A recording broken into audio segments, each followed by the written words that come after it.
Lekker. Willem, let's get started. How's it going?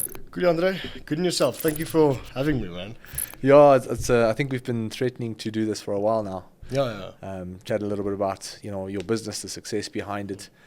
Congratulations, obviously, as well, for everything that you guys at FitFoodz have achieved.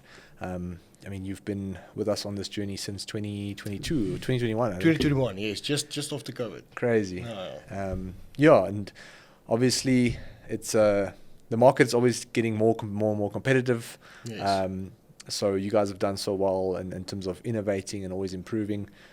So I thought it'll be a good conversation to have. Just talk a little bit about the business, what you guys do, how it works, and then also just talk a little bit about the challenges that, everybody has this idea that growing a business is this linear thing. I'm going to start a business, I'm going to be successful, and nobody really talks about the challenges. And I would love to, talk about that a little bit today and get people to understand that it's not that easy. Yeah. So starting out, we started at about 2017. But if I say 2017, it means like me cooking in a bachelor's flat. So it's not really, Yes. The concept of FitFoodz has been around since 2017. And then we we provided food over the counter in Potchefstroom to mainly students. And then after lockdown, things changed drastically. So all of our clientele in FitFoodz in Potchefstroom basically just went missing for a year. Yeah. We went for a year without revenue. And then after lockdown, we started to market online. And I did the ads myself then. And then luckily there was no competition. So we were one of the first guys that distributed nationwide through courier services. So we did a few ads. It went okay for then. And then at the stage I realized I need somebody to help me with this. And then that's when I met V8. Yeah, shame, man. I think, like you said, the journey started in 2021. And at the end of the day, every business owner reaches a point where you realize there's now too much to do. Yeah. And you don't have the bandwidth to do it all effectively anymore. Yes. I think that's what you kind of like alluding to. And let's talk a little bit about why. I think a lot of people might wonder why you started FitFoodz in itself. Like, why FitFoodz? Why the name? What is the mission, the vision behind it? So we started FitFoodz. I was a personal trainer in Vision Active, and I've always wanted to do I've always been busy doing my own thing since school. I've been selling supplements and trying to make money, and when the opportunity presented itself as a personal trainer in Vision Active, I saw that there's a gap in the market, and there's people that can't stick to their diets and don't reach their goals as a result of not sticking on their diets. Yeah. So and we try to help people to reach their fitness goals, to lose their weight from a convenience aspect. And we solve a big problem with FitFoodz, providing accessible, healthy food to help people reach their goals. And it's so much more convenient. And I think, as you see, I was a personal trainer too, by the way. Okay, I didn't know that. I was in George at the time. It was 2010, and I was a professional rugby player. But on the side, I was doing clients early in the morning till 8, and then late in the afternoon from 6 till 9. And I just enjoyed personal training. And I think you most likely saw the same issue I saw, is that it was so hard to get my clients to stick to their freaking diets. Yes. When I asked them, why didn't you do it? They go, oh man, it was just, I didn't have it in the house, and I didn't want to go do grocery shopping. I was too lazy, and it was just so much easier just to pick what's available. Yes. So I'm assuming that's what you're really alluding to in terms of convenience. It's like, now you don't have an excuse anymore because everything is prepped for you. And it was difficult because till this day, I can't cook till this day. So ironic. So it started off just giving clients chicken and rice 5 times a day or 5 times a week. That's so funny. The guy who owns FitFoodz, who provides meals to other people, doesn't know how to cook. Yeah, that's the worst part of it all. So I think it all started from a business of a passion of owning a business and running a business, and then it turned into FitFoodz that it is today. And we have people that fulfill their separate roles in the company, and there's no business owner that can do everything by himself. Yeah. And obviously there's I can tell, at least from my point of view, that there's a huge passion behind this business as well. Yes. So that's awesome to see. And I think that is sometimes a huge differentiation, because a lot of people do it purely to make money and are not really passionate about the solution that they're solving. Yes, I think you live it. I mean, you can see that you're someone who trains, you're someone who's passionate about the industry. Yes. And that's just awesome to see at the end of the day. Yeah, I think at FitFoodz, especially during the last couple of years, we've realized that we don't want to build a company that's based on marketing alone. Like, obviously it's a crucial element, but we want to innovate and we want to improve our product so that it can offer the best possible solution to our client, and to make that's the way we want to grow, through innovation and making sure that we the experience that the customer has with his or her product gives them the optimal solution.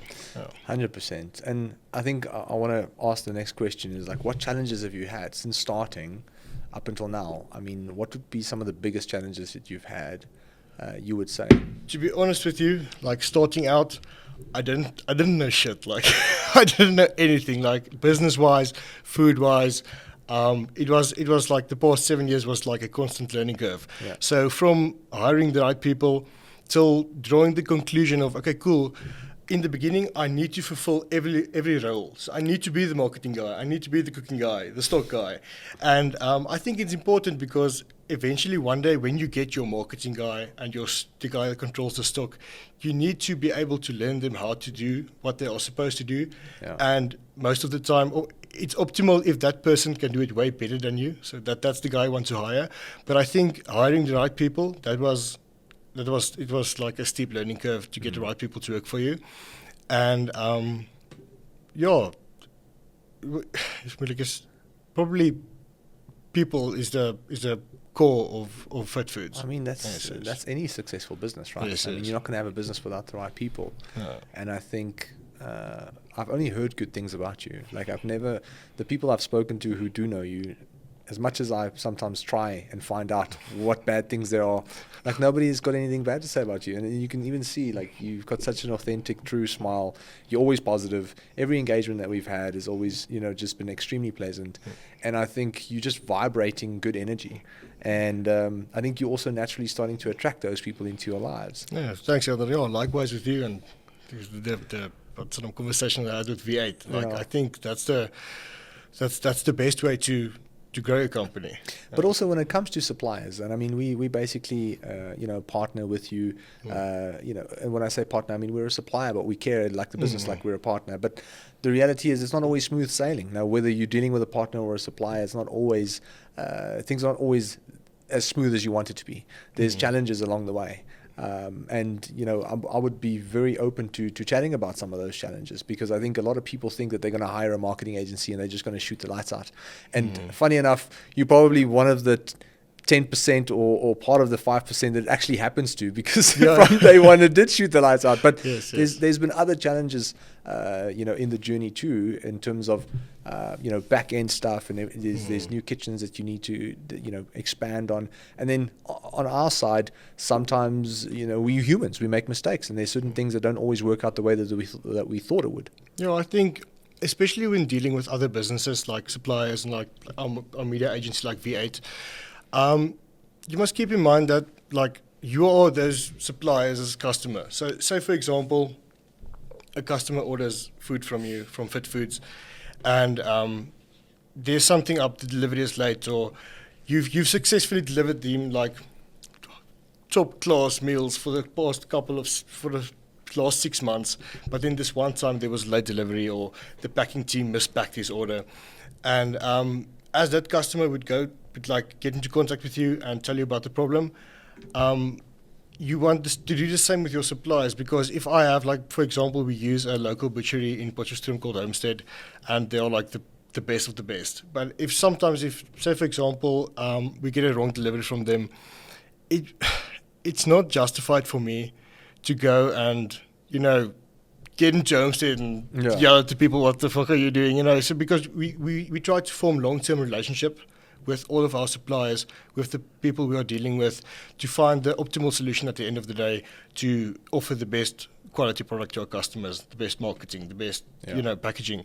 I mean, that's exactly it. And you mentioned long-term relationships, and I think business owners don't always understand that by switching suppliers, whether it's packaging, whether it's formulations, whether it's manufacturing, whether it's a marketing agency, every time you do that, you sometimes take a step back. And if you can strengthen that relationship and rather get someone to better understand you the business and the market, and your potential, your exact needs, then you're increasing the odds of success down the line. Yes. And everybody, I feel, we're living in an economy that's very pressing. People are anxious and fearful. Everybody wants profit now, and that forces them to make short-sighted decisions. So they go, I can save a bit of money here, I'm going to jump there. I'm going to do this, I'm going to jump there. Yes, but meanwhile, even though you might be saving rands short-term, you're creating more waves for yourself, and you most likely actually taking a step back long-term, because now that person, that supplier needs to understand the formula of the product. Let's say you know nutrition. It's not from day one that everything is going to be 100% perfect. No. If it's a new person that does packaging, again, it's very seldom that you're going to get someone from day one that shoots the light out with the exact everything that you need and the way you want it in the ideal world, and especially in marketing too. It's the person or the company on the other side, whoever that might be, needs to understand your personality, needs to understand the brand's personality, then needs to understand the market, and then have to connect all the dots and the nuances in between in order to really start hitting the nail on the head. And I think sometimes people can just be short-sighted and they act out of fear as opposed to being patient and open-minded and going, hey, how can we all learn from this so that we can grow long-term together? Yes, sure. So if you use an example like the media agency, like for the past 3 years, FitFoodz and V8 have worked together with a really great relationship. But if, say, for example, for 1 month the ROAS dips below a certain point that we would like to maintain it at, it's either a learning experience, but it won't help you to switch to another marketing agency. You would only take a step backward for yourself then. 100%. And I think ultimately every single business is built on strong foundations. And those strong foundations starts with the people in the company, the partners that you have in the business, and it extends all the way to every single supplier and every single customer. Yes. The same way you want your customers to be long-term, you want ideally your suppliers to be long-term too, as long as the vision is always the same, and as long as the energy and the passion is always there. Because that can also die down. Sometimes partners in a company, the paths are not as parallel as they were 3 years ago. And then you need to have that conversation, because this person is going this way and this person is going that way. Yes. It all just comes down to really direct, assertive, and respectful, open-minded, authentic conversations. Yes, of course. That's amazing, man. And in terms of FitFoodz, I think, we've spoken about one or two challenges, which was, I think you mentioned, you didn't have all the knowledge, which nobody does on day one. There's obviously challenges like marketing and wearing all the multiple hats. And is there a third thing that comes to mind from an expansion point of view? Because I think a lot of people get fearful when they want to expand. Yes. Their businesses, and they stuck between a rock and a hard place. And like, should I take the risks? Should I not? How am I going to combat? How am I going to manage if I do get a bigger warehouse, or if I do buy all this stock, hoping that the retailer might take it or not take it? Or I think anything that you can share on that? With the exponential growth rates we had in the past couple of months, years actually. There's quite a few challenges. Number one being, I think you need to believe and you need to be confident that the growth will be maintained. Your product needs to be good enough to maintain that growth, because if you then scale your business to multiple locations or a bigger warehouse, your product needs to be good enough to support that improvement in the near future. And especially when and then another point is the people in the business. So you need to hire more people. You need to hire the right people, have the right procedures in place to make sure that you can handle this type of growth. But I think the most intense aspect of growing this fast is the cash flow, and how near you're living very close to your overdraft 99% of the time, while you are thinking you're supposed to make a certain amount of money, and but the reality is at such a fast pace of growth, there's always a risk. The risk is always high at growing at the exponentially fast pace. I think what I see a lot of small to medium-sized business owners, the mistake they make is that they live out of the bank account. So they don't really look at the numbers. So they just look at, if the agency says we've got a 10x ROAS, 5x ROAS, they assume they're going to have 5 times the money in their bank account. And if it's not there, they go, something is wrong. Yes, yes. And they basically judge the business and the marketing success and the health of the business purely just based on what's in the account. Yes. They never really dig into the nitty-gritty details of understanding the actual business financial structures. That starts with gross profit. And what profit is there actually in the product that you're selling for yourself? Then what is left after you've paid all the expenses, and what of those expenses are actually making you more money and which ones are not. You know, the staff member who is creating content, you might say it's not making me money, but that content, without that content, people are not going to see the brand and they can't be advertised, which means indirectly that content is making you more money. Same with the person packing. You might say, she's not making, she is.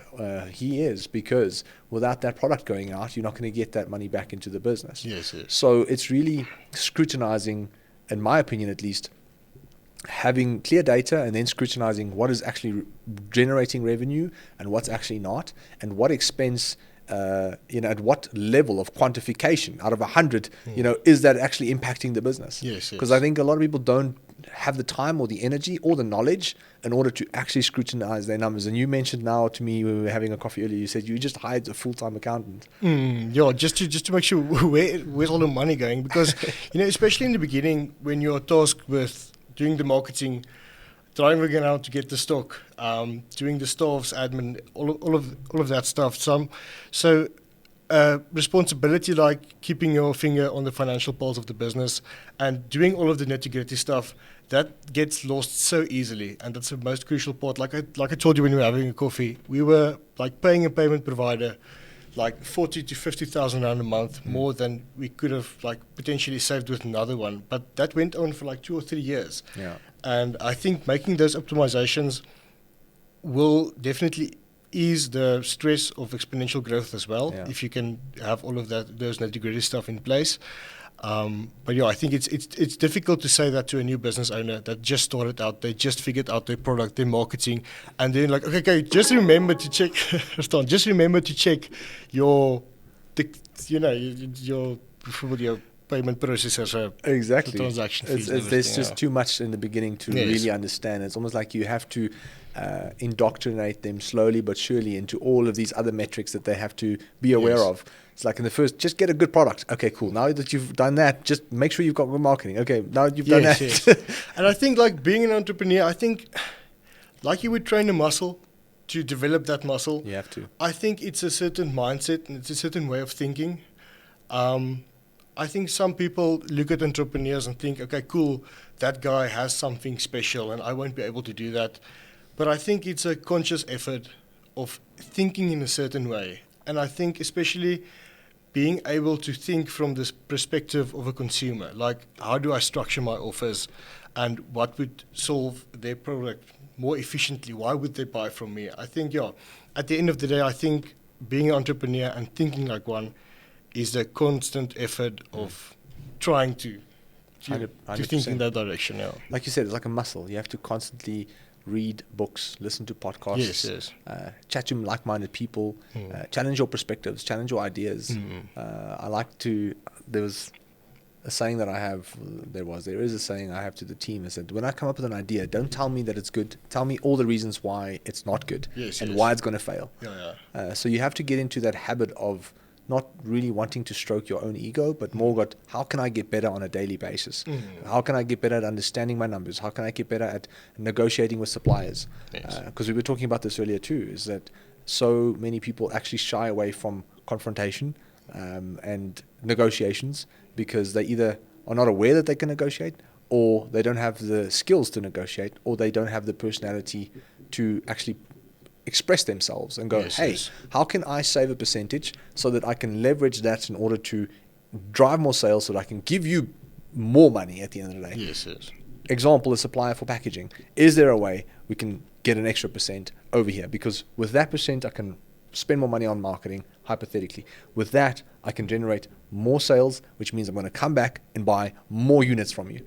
And it's really getting everybody in the team to understand that if the business succeeds, everybody succeeds. That includes partners, suppliers, shareholders, directors, the customer at the end of the day as well, because the better the business can do, the better the profit-wise, the better the business can innovate in order to improve the offering down the line.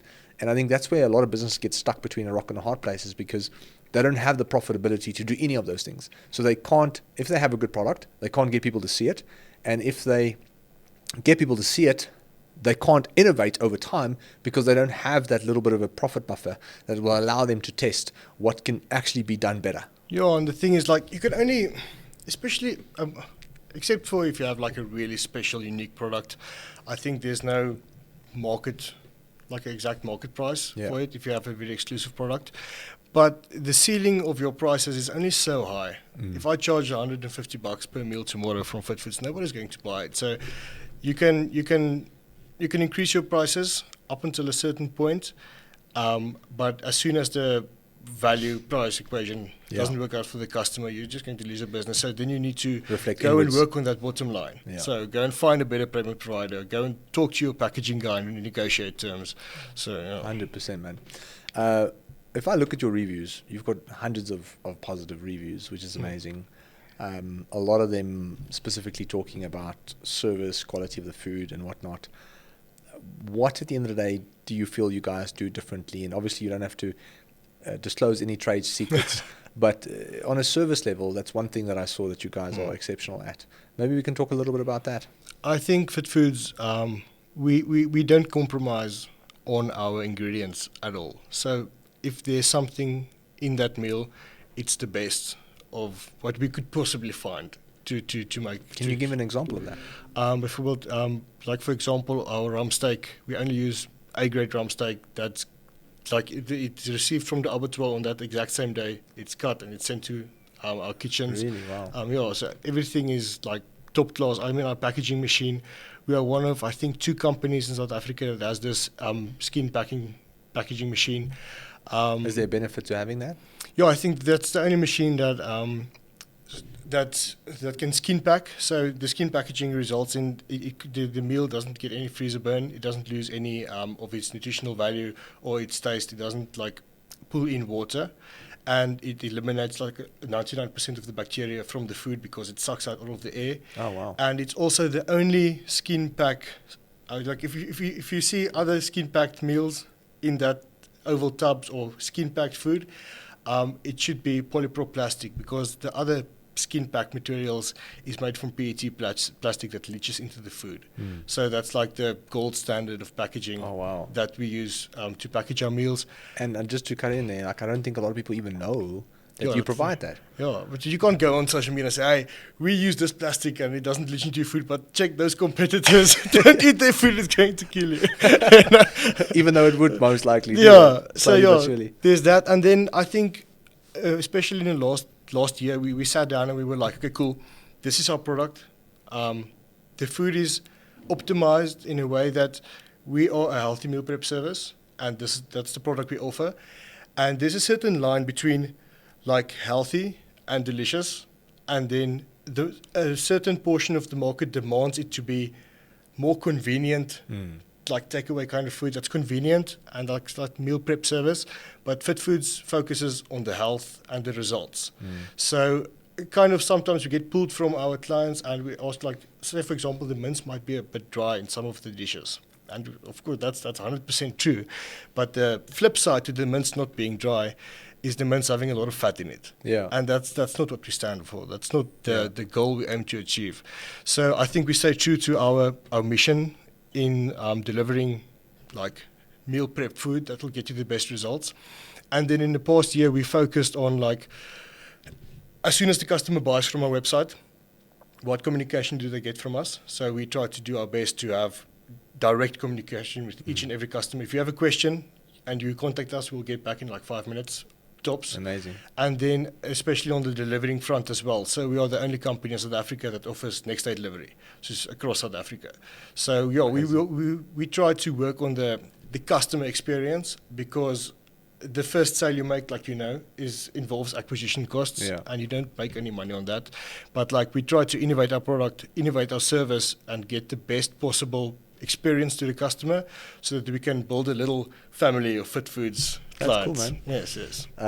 It's very interesting. I think a lot of these things obviously needs to be conveyed from a marketing point of view, because I think a lot of consumers out there would be very interested and also almost very happy to know that, for example, your mince is dry for a reason. Yes. Because a lot of people might just see the mince and go, oh, it's dry. It's bad quality. In fact, it's dry for a reason, because it's optimized for your health, which is what you stand for. Yes, we actually had it this weekend. We had a client sent us a message over our WhatsApp line. It's like, she's very happy with the food. The chicken is amazing. The packaging is amazing, but the mince is a bit dry. What can you just add a little bit of gravy with your mince? And then like Stefan my friend, also at the depot, he showed me the message and he typed to her like, ma'am, we believe that our mince is a bit dry. We completely understand, and you're welcome to add your own sauce should you want to. But we believe like having a little bit dry, leaner mince stands better with our values and would also benefit your health more. And she was like,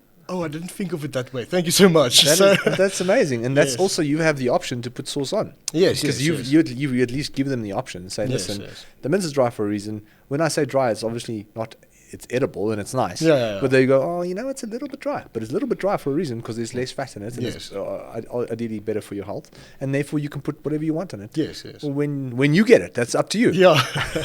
That's amazing. Yeah. I love that. And I think those are the small things that the customers don't always see. As those small things. You probably sat for a whole day wondering, how are we going to get this right? How are we going to make this, if not longer, how are we going to get this mince to be optimized for someone's health? And someone else might just judge that at face value and go, this is a little bit dry. I don't like this. But they don't see the thought processes behind it. They don't see the additional effort being put in order to ensure that the meals that go out are actually 100% healthy and optimized for your health. That's really cool. And like I said, the reviews speak for themselves, which is really awesome. And I think the fact that you're so focused on customer service, taking care of people on the front end, making sure that they're getting the product as quickly as possible, all of those things contribute to the growth. And I think a lot of business owners only look at the product and that's it. They don't really understand, especially the new business owners who come on board from an e-commerce perspective. It's easy to find a product that people want and people need. That's very easy to do. People think that's the hardest part. Actually, that's the easiest part.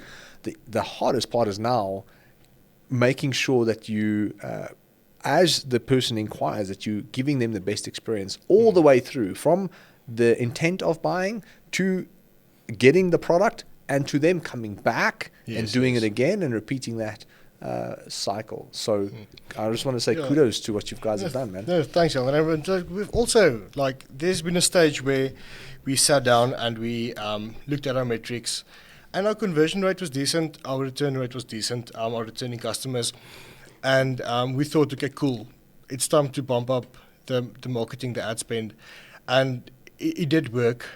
But I think building a sustainable business is having a look at your internals first, having a look at your product, having a look at your service, see where you can improve, and then from there on out, I think if you start your business and you start your product, and I don't know, it doesn't matter where you are in your journey, whether it's in the first year or the fifth year. I think every business owner would prefer it to have a product that's closer to the finish, that's closer to perfect, to expose the public or to expose their client base to that certain kind of product. So having a product in its early phases, not optimal, and marketing that throughout South Africa, and everybody have dealt with your product before and is not that impressed with it, I think makes more damage in the beginning than to just start smaller with a smaller marketing budget. And as your business grows and as your product progresses and get better, at the end of the day, I think it's better to expose more client to your finished product than it is in the beginning when it's still developing. So I want to ask you, obviously starting a business is not easy, but you've done exceptionally well, and having done this since 2017 up until now, I think there's a lot of people who are looking at you going, geez, can I do that? Is it possible? How do I start? Where do I start? And what challenges may I face along the way? And I think, do you maybe have any advice for those people out there today? Yeah, I think if you want to start off your own thing, if you want to start off your own business, and you have a certain concept that you want to execute on, I think the most important thing that I've learned in the past year or two is it's very difficult to build a brand and to make a profitable business on a product that doesn't solve a big problem. I think it's not impossible. You have to have good margins, but it's way more difficult, especially on the marketing budget. You'll need to spend money every month to sell products instead of having good return clients because you solve a good problem for them.